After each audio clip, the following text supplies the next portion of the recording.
Welcome, everybody. My name is Alden Rivendale Jones, and today with YORB interviews, we have Madeleine Altmann.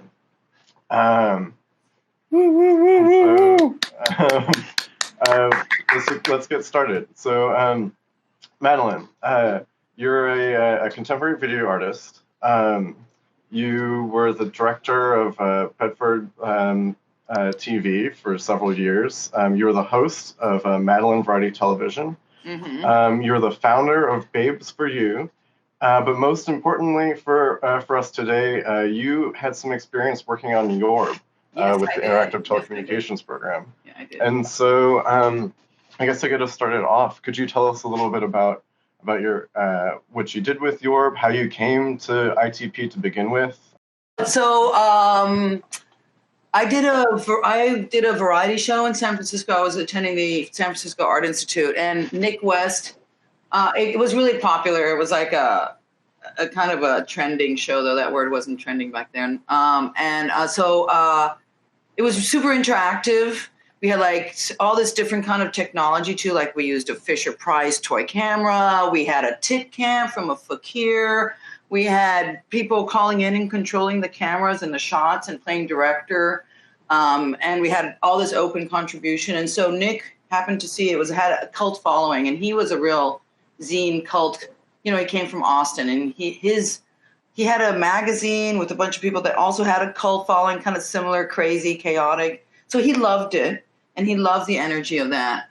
And so he said, wow, you got to come to ITP. And then I guess a year or two later, he's like, I have this show, YORB, and I could definitely use your energy on the show to make it sort of more dynamic and less antiseptic, not his words, mine. And he offered me a scholarship to NYU, which was really an honor, honestly. So I went and interviewed with Red Burns, who hated me completely. He told that to me right in the first interview, like, I don't like you. Oh my goodness. Only having you here because of two things. One, because Nick, I love very much, and he wants you here. And number two, the law teacher absolutely loves you and teaches about you. Because I did a very big law after MVTV, Mountains Variety TV, which was the interactive cable television show in San Francisco. I did another show called Erotica SF. And in it, there was a AIDS fundraiser with a dildo scene in a performance. And Viacom decided that that it was a real penis. And so they pulled the show, and it was leased access. And so I sued them. And I sued Viacom, and I got the ACLU to help me. So it was a big case, and I won the case. We won. NYU teaches that case. So I guess that impressed Red. Cool. But she really hated me, and I don't know why. Though we ended up being like, our lives were together all the time. I mean, Red is a huge seminal person in that whole program. Right? You guys know that. From my understanding of ITP at the time, having Red hate you would have made ITP a little bit of a frustrating place to be. Was that your experience, or was Well, yeah, because I mean, first of all, I love Nick, and so Nick ended up being my mentor, and we became extremely close. And in fact, I was there when he was dying. He was a seminal man in my life and changed my life. So I really loved Nick, but YORB was, I don't know if you guys remember the old ITP, and if you know, it's probably a broom closet again, but what was a broom closet turned into this crazy, packed from the floor to the ceilings computers. It was incredibly hot, really small space, and I'm not a programmer. I'm a producer. That's what I do, and at that time, I don't know what ITP is now, but at that time, they got everyone, like they had the great Ferdini, the fire breather, they had lighting people, they had all kinds of people programs. So, Nick's like, okay, so you're going to start programming director. It's horrible. I don't want to fucking program. I don't want to fucking learn director, but I did. And I learned HTML, which seems really basic now, but back then nobody, the internet was so new that it was only the military and the schools that were really posting anything online. And then, of course, I came on the heels of Stacey Horn, you know her? Mm-hmm. Yeah. Right, so she started Echo, and, Well on the West Coast and Echo on the East Coast were really the hippest internet hangouts, if you can believe it. Like some newspapers had some, text-only based internet presence, but, most people didn't even understand how to open and resize windows at all, right? But that's not YORB anyway. And most people didn't even understand what, like, a CD, they thought it was a cup holder. Like, it was crazy. You have to understand. Like, they really, when I started and I came out of, and the other thing that sabotaged YORB is that halfway through it, I came up with the Babes for You idea. I really lost interest in YORB, because I'm like, oh my God, I just, I was basically the first person to start pumping porn online at a time where they didn't even know how to upload a picture hardly, like the biggest thing was the AIDS quilt online. Like, I get that was very cool, that was a very cool project. And then YORB really wasn't on the internet that much, right? Because it was on cable. We should get back to talking about YORB.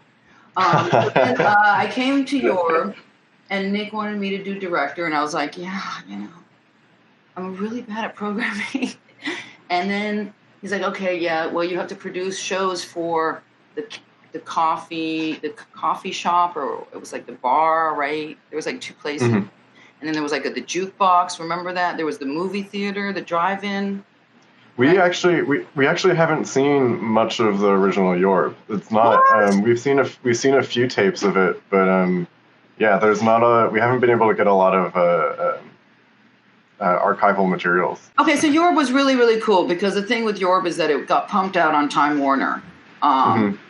Also, incidentally, cable, which is another story, because I appeared on Time Warner right at the same time in New York for my ESF work, which really pissed off everybody at ITP even further.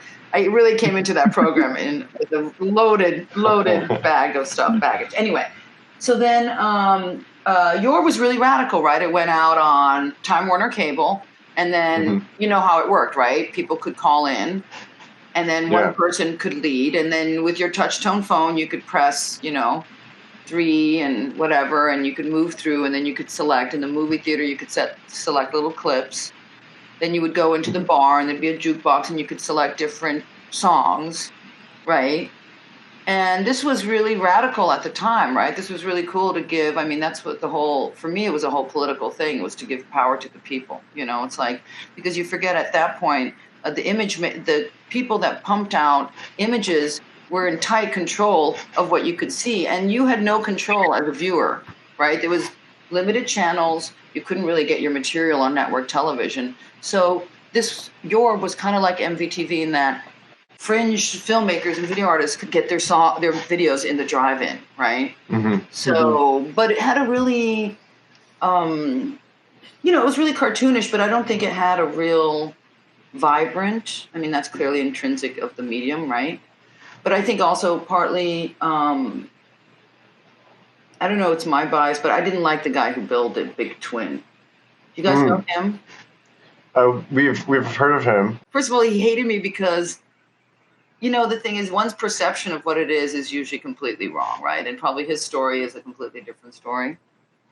So I don't know. I thought he hated me because I came in and I wasn't a true techie, right? I didn't know how to program. I didn't really deserve to be in there. And he really didn't understand why Nick brought me in. And then I tried to stage all these live events during the broadcast, like I would have bands come in or do little skits and stuff like that. And it just didn't work. I don't know if it was the environment of ITP where, it's not like it wasn't the same. Like when I did that in San Francisco, it was a 3-ring circus in a television studio. This was in a classroom. The vibe was different. I think that was a big part of it. But I think Big Twin was a big part of it too, because there was quite some animosity between him and me, partly because I think he didn't think I belonged, and partly because his current girlfriend was the way I met my current husband, right? So he was and they were both super tall, like 6'7", which is a very unusual height, right? And so my Lisa Cavender, who was also at ITP, was dating Big Twin, but before she was dating Big Twin, she was dating Andreas. And he came to come visit her, and while he was en route, she broke up with him and said, "Oh, I'm sorry, I already have another boyfriend. I forgot to tell you." And he's like, "What? Fuck!" And he was doing this around the world trip, and he was like, "Well, I'm still coming to the U.S. to New York City, I guess." And she's like, "Well, you can stay at my apartment because I can go with my boyfriend, Big Twin." But Big Twin was such an asshole and so jealous. He's like, "No, you're not allowed. He's not allowed to stay at your apartment either." No. So so Lisa was like, "Oh shit, I was talking to her one day. She's like, I got a problem. I got this guy coming in, and I don't know where to put him." And I'm like, "What?" And she's like, "Come on, just he's good in bed. Just take him in." I'm like, "All right." So, and now we've been married for 24 years. I think also Big Twin was just, he's one of these super immature, weird guys who are just super threatened by my husband, right? Because, my husband is just so amazing, right? So I don't know. I think that I honestly believe that when it comes down to these weird things, you think it's a systemic failure, but it comes down to people's petty emotions. I don't know. Something you said in there about Big Twin maybe thinking of you as not a techie I feel like speaks to something I've been thinking about YORB recently, which to me, when I first became familiar with YORB, I really saw it as kind of an extension of this West Coast anti-broadcast activism. I was thinking of Gene Youngblood's writing on expanded cinema.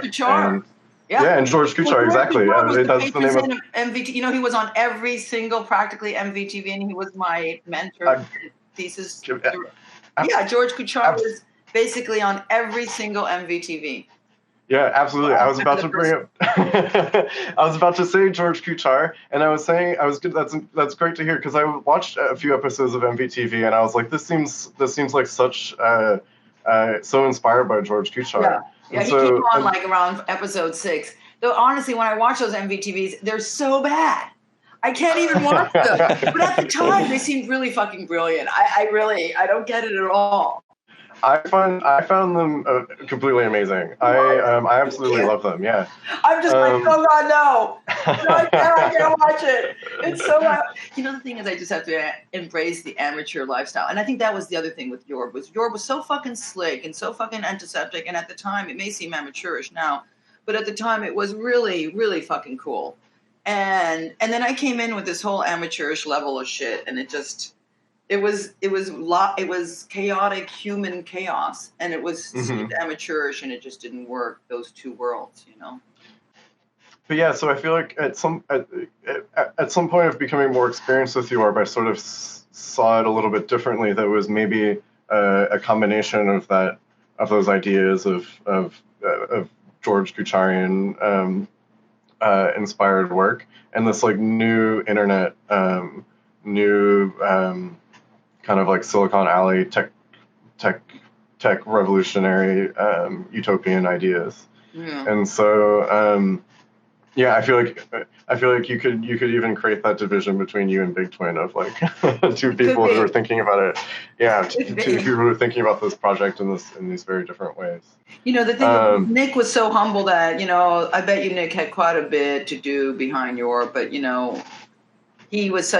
he had such an amazing personality that he never took credit for anything in some ways. I don't know if that's amazing or not, but he was a very humble guy. So I don't know how much he had to do with YORB. I mean, he ran YORB, but how much he created it versus Big Twin, I do not know. Totally. Do you want to tell us a little bit about Nick? Oh my God, I could tell you like a whole lot. Nick was an amazing guy. He was like a lesbian stuck in a man's body. If you're one of those guys. He was just really, he was like from Austin, soft spoken, sounded kind of effeminate, and was really sensitive. Cried really easily when he felt that you were being hurt. He was one of the smartest men I've ever known, and also had this super cutting edge zine. Back when zines were cutting edge. It was like a comic book, or it was like maybe a music zine. It was like a combination. I can't remember. Maybe political too, coming out of Austin, and just super knowledgeable on subcultures. Loved by everyone. Loved by everyone. They're not as, one of those guys that that everybody loves, because there's no way you can't love this guy. At the time so soon after I came to YORB, ITP, I think it took me about 6 months, maybe 3/4 of a year. And then I came up with Babes for You, and then I was gone. But I had still had to do a thesis, and Red Burns refused to accept Babes for You as my thesis, even though that's exactly what he mandated us to do when we got there, which is we want strong entrepreneurial women to go out there and push the envelope and make the money. And I'm like, okay, I got it right here for you, honey pie. Poor Red Burns. I was student president for ITP and then Tisch rep for the greater school. And they gave me there was that big office. So poor Red, we had the same swim schedule at the gym. We had to have offices. I had to talk to her all the time about. Then of course after a while I freely gave her name to all the press who wanted to interview her about Babes for You. I think at one point we were in over 300. NBC showed up to my graduation. On top of which, then Nick West gave me a Pioneer Award. Sorry, I have to talk about YORB again, but I just love it. Red is the protagonist of my movie, and this is going to upset absolutely everyone, especially Dan. I'm really sorry. Is Dan going to watch this? Oh, fuck. He might. Yeah, probably he will. No. I mean, I love Red. Red said to me, "I love you and I hate you, Madeleine." And I said, "Yeah, me too, Red. Me too." So anyway, after 6 months of YORB, Nick had a really serious personal problem come up, in which his lifetime girlfriend left him for another woman. I told you he was a lesbian, I swear to God. And she should have just stuck with him. Like, I don't get that. And so he's such a sensitive man that this really threw him for a gigantic loop. And I'm sure this also helped in the demise of YORB. It was like the perfect storm. It was like, then he brought in Sharon. You should talk to Sharon McGarity. She took the job after me. And when I briefly talked to her recently on some social media, I said, "Oh my God, they're asking me about YORB, and I don't know why they're talking to me about YORB. I feel like I fucking killed YORB. Like, what the fuck?" And she goes, "Oh, I feel the same way." And I'm like, "What?" Wow. So I think we all killed YORB. It was one of those Knives Out things, man. Yeah. Everyone. And then I think Red also was just like, what is these shenanigans back here? What's happening here? This is, I don't know how much she liked YORB either, because it was also, it was ITV going to the outside world. We were on Time Warner every week, so I'm not sure how she wanted NYU or ITP to be represented at that time. She wanted, Stacey Horns all over the place. And I think I brought in an element of chaos. Nick had his own personal storm. Big Twin was poisoning the water. And I think that's what brought it down, Vince. But I don't know. That's interesting to hear. I feel like what we've heard is just that Red Burns sort of made the snap decision that TV was over, and that the internet was the thing, and then just killed YORB in one. Oh please, Red never gave me an A, but I gave the best presentation about that at the time, and it was all about bandwidth allocation. And which, and that was the key issue. And that is the key issue that I've always had with television and the internet. It's the same thing, is what is the download versus upload allocation that the via Scum or Time Warner or whoever gives you. That's how it works. And she couldn't but help agree with me. And I said, the internet and television should be the same thing. There will be no difference between them. So to say television is dead is idiotic. And actually, to give the people the power is the whole point of it. But Red was really visionary, and maybe she was right. My knee-jerk reaction is to say that Red was wrong. But television works if you have upstream allocation. It's basically a YouTube, but there was no YouTube at the time. So, the best we could do was put shows on Time Warner cable and have people use their telephones to interact with it. That was it. That was what we could do at the time, but I said, it's only, everyone knew it's only a matter of time before that interaction becomes way more sophisticated. Right. And of course now it is, right? Because your television is a computer and your computer is a television. Wow. Radical. I mean, I wasn't in a vision. I certainly wasn't a visionary, but my focus was definitely about having upstream capability, right? Having the viewer control the image and what is seen, and not some corporate entity or some programmer somewhere, right? The nature of that conversation has changed so much recently, though, because I think for many decades, when TV was the sort of the medium in the United States, at least, there was this political ideology and political struggle to change the nature of the broadcast, to have a two-way reaction from like a one-to-many model to a many-to-many model. Yeah. But now it seems like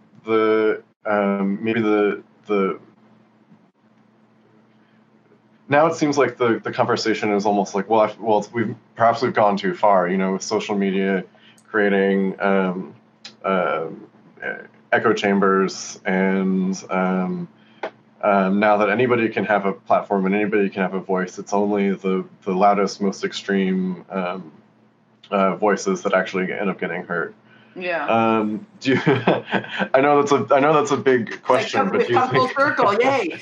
Yeah, exactly. But everything's been perverted. There's no doubt about it, right? I mean, and I don't know. I mean, in some ways now I see television. I love television. I love television so much. I've always loved television. I love the sitcom. I love Bill Viola. I love everything about it. I guess the ultimate power of television is to tell the story. And it seems like there's a lot that's come back to that, not enterprise, but that notion that whatever it is, it becomes this intimate storytelling situation, whether it's the internet or television or staring at a fire and hearing a story. It's so the interactivity, in some ways, television is great, but, in the end, I think the internet is a great interactive tool. The television is a wonderful tool for everyone to sit around and look at the fire and listen to the story.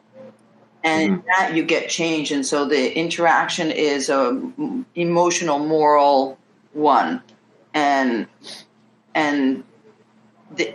So there's different factors. I guess I'm rambling, but, there's the entertainment factor of playing a video game and all of that. But then there's the storytelling factor, which has its own power of communication and change. And I've definitely noticed when I was younger, my whole sense of interactivity and my relationship with television and hence computers was power to the people, right? Because when I was growing up, we had no power. I could not tell my story on video for other people to see. I could put a video monitor in a storefront window. I could be a video artist, but I could not get my stuff on broadcast television unless I went through public education or government channels, which was very much. So, now as a climate change, I realize that my relationship with the moving image is a different one. And I realize the power of storytelling and what that has done to me and how that's doing the change that I want. So in a way, to me, there's two factors about television, one, or TV or the mediums. One is a political, social political one, and then one is a personal one. And so it's kind of an interesting thing. I don't know if I answered your question there. That raised to me two other questions I was thinking of in preparing for this interview. One was sort of in looking at your work with MVTV, and then in looking at some of the work that Bedford TV was producing while you were director there. I started thinking something along the lines of like, well, actually, public access TV seems like it was perhaps like a pardon the pun, like a happy medium between the broadcast television era and the internet era. Absolutely. Yeah. And that's almost becoming obsolete too, you know, in a way. By the way, I was fired from that job because of my Babes for You work. No way. Yeah, because that's terrible. Between the hashtag MeToo movement and the board of directors found out about it and then harassed me so much that after about 2 or 3 years, I was like, you know, I love this job, but not that fucking much. And so I complained to the board and they fired me and said that I shouldn't be exposed to children. Oh my God. Yeah, it was really bad. And in fact, then I ended up writing the Babes for You revenge story, which is now being made into a movie. Peg, in a way, absolutely. I mean, that's why I do Peg, you know, even though people think, oh my God, you know, what happened in your life that landed you in Peg, in public access? And I'm like, you know, first of all, I was sexually harassed out of becoming a mainstream producer, really. I mean, really, you know, so there weren't many options for me back then in the 80s as a woman. I cannot tell you how many times guys were like, you want your paycheck, come get it in my pants. I mean, it was just so outrageous and ridiculous. I don't even know how women survived that climate.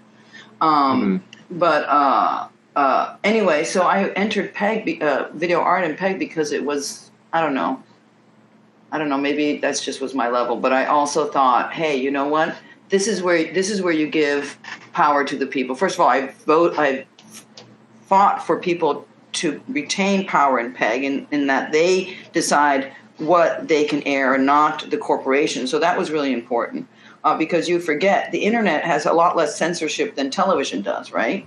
And if television is your only medium in order to upload your shit and get interactive, then if somebody's controlling and filtering it, it's really hard.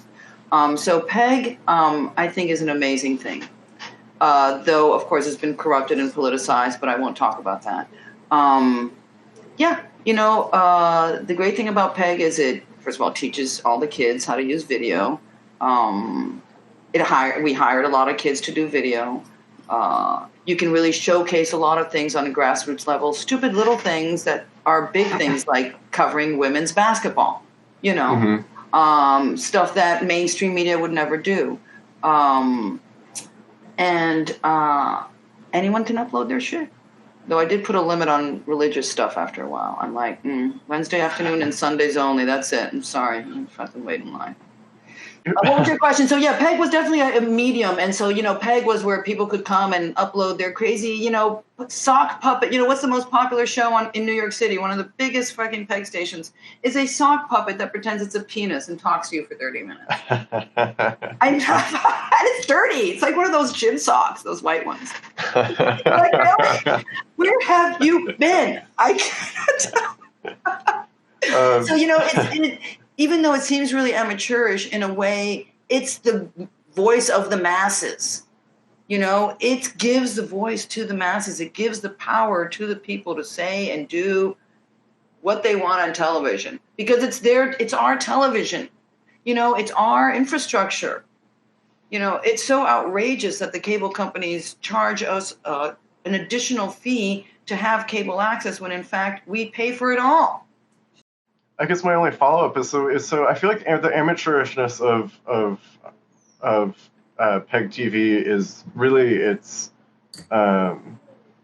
maybe it's what's the word I'm looking for? Maybe it's trump card. I was trying to avoid using the word the T word, but and I feel like it really gives it a lot of power that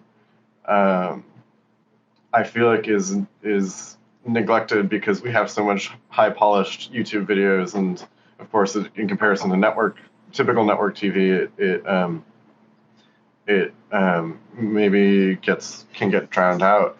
But I feel like that aesthetic is sort of I was thinking that aesthetic is something that's sort of being lost in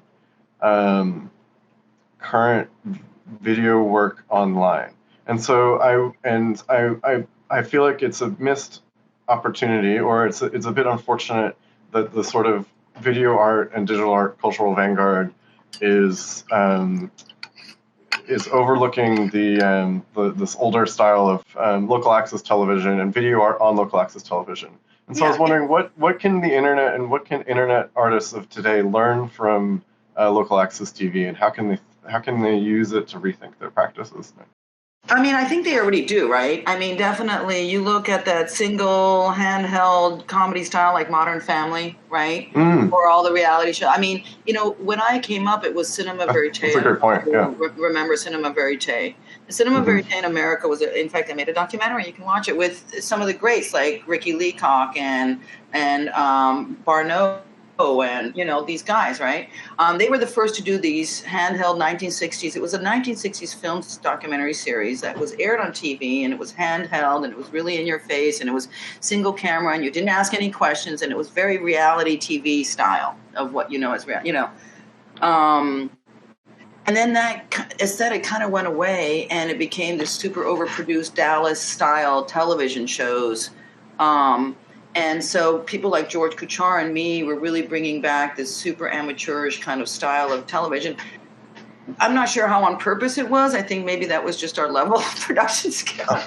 But I could be wrong, It just was quick turnaround. You did it. It was real. It was in your face. And now I feel like, there's a whole mixed match of different television styles out there now, and I love it.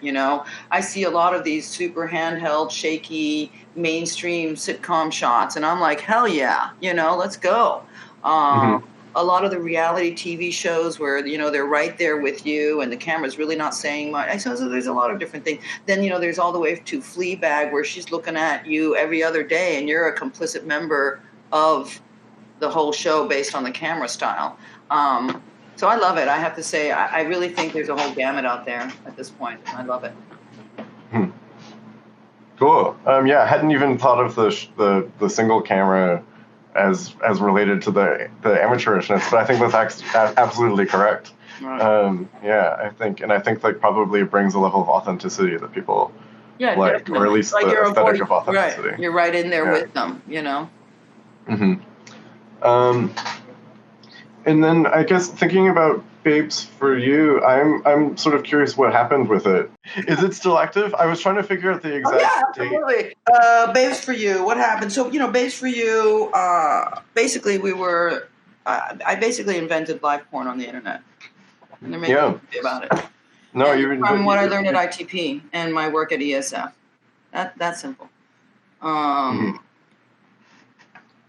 You completely anticipated like camming as a. Well, I did. From my understanding, Brenda didn't like any. She didn't like YORB, and then I did this horrific interactive CD-ROM called "Dying is a Crime in America," where it showed video. I destroyed it all because it was so horrific. It was footage of my mother dying, and you had to decide how much morphine you were going to give her and how much she was going to suffer before she died, and how in trouble you were going to get based on her death probability and morphine quantity and pain level. It was really truly harrowing because I'm a sexpert and I'm a deathpert. So she was just like, really, Madeleine?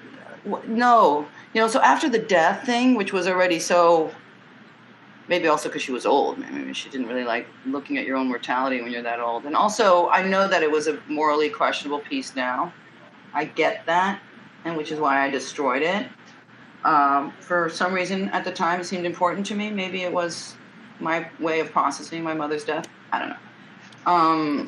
So that's the reason I mention it is because when sex follows death, it was a very weird thing for her. So she was not happy about it at all.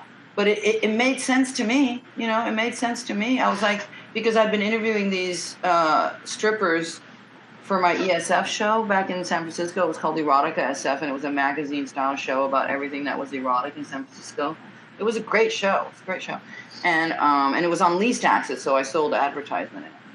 And the strippers were telling me how dangerous it was and their work and how they get attacked leaving the thing. And so I was like, sex, death, let's go. I don't know why that's a connection. I don't know why that was a sequence of events, but somehow just keeping these women safe. And I also realized, oh my God, I'm going to make so much fucking money. Money. Um, Very much money. yeah, I kind of did and I watched, kind of didn't. I mean, I made money and I'm still making money, but I gave a lot of money to the girls. There were a lot of problems. And yes, cutting edge. So then I started the sex, but I was not a programmer. And so the first thing we did, we took off the shelf, some off the shelf stuff that basically pushed JPEGs as fast as you could over the internet, right? Which was just ridiculous. I think it was called 2 Cows or something like that. But then I finally found a really good German programmer, and we were the first to develop streaming video technology. We were the first to develop microcharging. So see, it's one thing to stream video; it's another thing to charge people by the minute while processing their credit cards. In a world where people really, nobody had video online at that time. Mm-hmm. So it was pretty cool. It was really cool. And so of course, it was huge. AP picked it up. There was press swarming all over ITP all the time. And Red was extremely unhappy about it. Yeah, I watched a CNN segment that featured you from that time. And I think that's a tame one. So thank you for watching that one. Okay, that's good. And I think something that impressed me about that, or something that I found so interesting about that, was that things that are sort of like old truisms, that like pornography online is a huge business, or seem like old truisms to me. And those things had to be created.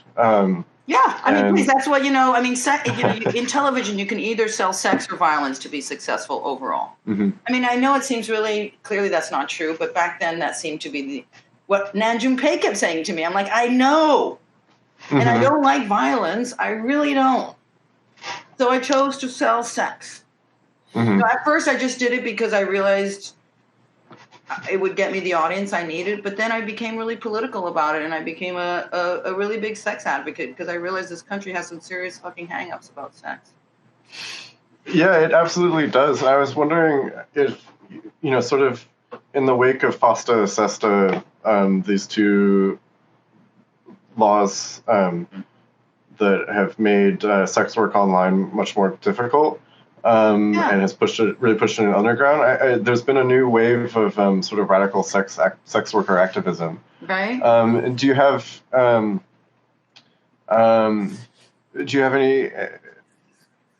any advice for this new? Yeah, exactly. Do you have any advice for people who are working in that space now? As somebody who worked in it? I really don't. Yeah. I really, it scares me to even talk about where sex has gone and come to since then. I think actually it's getting a little better. I mean, it also got really scary for me. After 2 years, it got really hardcore. The mob was muscling in. The girls were being poached. Things were getting more and more hardcore. You couldn't just put on a peep show. Now you had to have full, hardcore stuff going on. I just burned out. I burned out and eventually sold everything. And then right when I burned out, the technology went at home where the girls could go and be in their house. Oh, you're gone. There was something I wanted to tell you about. Oh, yeah. What was really interesting at the time, though, at NYU, when I was developing this, and this was huge, right? Fucking huge. I was really shunned by most of my peers there. Mm-hmm. They were just like, I don't understand why someone of your intellectual powers why would you do this? Why would you do this? And of course, I was a performer too, because there's one thing I learned. If you're not willing to walk the walk, shouldn't be selling it, man. Come on. Mm-hmm. I get, and also I didn't mean to be a performer, but it's really, if a girl gets sick and someone's there, and then in the end, I really got into it. But I never intended to be a performer, honestly. So that was kind of an interesting thing that happened back then. But I can't give advice to anyone who's doing sex right now. It's a minefield. No way. Yeah, totally. And I feel like for one thing, it's yeah, the sort of legal frameworks around sex online have changed so much that it can be difficult to really know. Yeah, I mean, I definitely wish that you could go back and people could, you know, be able to do it safely. In Europe, they certainly are much safer about it. Mm-hmm. You know, but I'm really not up on it. Cool. I guess we're getting close on time. I had one sort of question that I wanted to ask you, which was in thinking about George Kuchar and this amateur aesthetic, I feel like so much of your early work, especially with MVTV, was very much in that vein. But looking at your more recent work, it seems much more, it's almost Thoreau-esque, like totally. yeah, looking at the natural world.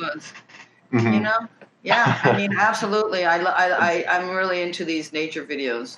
They're great. I spend a lot of my time in the woods now. I think it's just really nice. I really like it. You know, it's really weird. Like, who was it that said? Maybe Picasso, which is funny because he didn't do that. But he's like, pick something you're good at and stick to it. And I was like, oh yeah, that's I guess good advice, but it didn't work for me at all. So, like I was really chaotic, and the aesthetics that MVTV had, actually, for the record, I really didn't fucking like them that much. But again, it was all part of the process. It was like, it was some random dude who was like, okay, I'm just going to choose what's getting layered. And they were getting instructions from viewers. So, but my aesthetic, even back then at the Art Institute, I did actually even though my thesis was MVTV, I did a lot of video art that was really nature based. So in a way, I was raised in a really big polluted city, São Paulo in Brazil, and I just really like nature now. I just really do. I find it very calming, and you get to a point in your life you can just do whatever you want. Most people don't like the video work at all. They really don't, especially in the art world, where they really like politicized conceptual work. And mine is just a really simple, pretty. They're just pretty fucking pictures. That's it. Yeah, completely. Yeah. And they're like, no, video has to be so much more than that. And I go, I get it. I've made video so much more than that for so many freaking years. I get that. But it's also just a beautiful, moving image. I mean, Bill Viola, are you guys familiar with his work? Yeah. Is the most amazing video artist of all time. Like he is absolutely, I just idolize him, and his work is, and so that's kind of the vein that I'm working in now, because it works for me as much as anything else. I like spending time doing that work. That is the new interaction with me. It's a really personal interaction with the environment around me rather than the world at large. Well, I guess that just about wraps it up for us. Thank you all for watching, and Madeleine, thank you for your time. Oh my God, thank you. Thank you for asking me so many questions and allowing me to speak about myself. It's always really fun to do that. No, it's wonderful. And for listening to my story, I really appreciate it. Absolutely. Do you have any last words for the YORBers of today? The YORBers of today. No, I don't know if the same issues are true today as they were back then, which is this whole power to the people vibe. I wonder if that's completely gone out the window or not. That's a really fascinating world, because in some ways YORB really was about, at least for me, it was about that. I would be actually not shocked if Big Twin said it was a completely different reason of why YORB. To him, it was about controlling people in his environment. I don't know. I'm just saying, So it's really fascinating to me that that premise of interactivity, power to the people, politicizing what you see, corporate imagery, are those issues, how different and ebb and flow they've become over the years is very fascinating thing. More than just about YORB. YORB to me is about a time and place, about interactivity and environments in that landscape, and how the landscape changed over the years. Fascinating. Absolutely. Well, thank you again. Yeah. and let's have a round of applause. Keep me in the loop if anything comes from it or whatever, any developments. You know what I mean? Absolutely. And Yeah. good luck with all your work. Thank you. Thank you. Bye. Ciao. Super interesting. Thank you. Bodies in the sand, tropical drink melting in your hand. We'll be falling in love to the rhythm of a steel drum band. Down in YORB 2.0. Jamaica, ooh, I wanna take you to Bermuda, Bahama. Come on, pretty mama, Key Largo, Montego, baby, why don't we go? YORB 2.0. We can play fast and then we'll take it slow. That's where we wanna go. We gotta YORB 2.0.